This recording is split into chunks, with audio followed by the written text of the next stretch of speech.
گلانه رشک سپید جنو جوان امی بشکینن زنجیر و قیان رشک سپید جنو جوان امی بشکینن زنجیر و قیان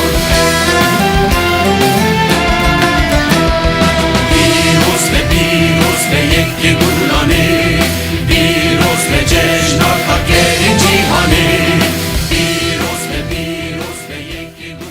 جشن کارگران خودی که دامزن لربر آب و پیروز بن.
جشن که گلانه ریبر آپو کارکری جهانی گیشی پیروز دکن و ام سوز دادن ام کاری خواه با هوایی کی باش در باز کن. پیروز به جشن کارگرین جیهانی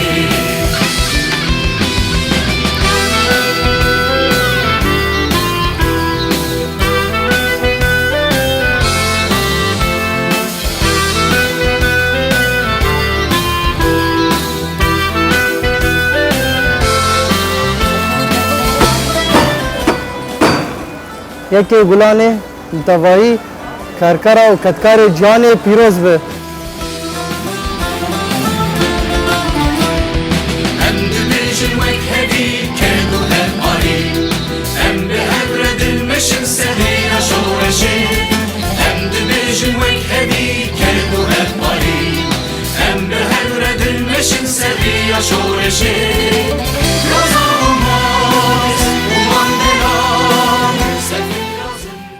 رحياتا قلاني أمي حتاني شركتني تيكوشني بلند بكين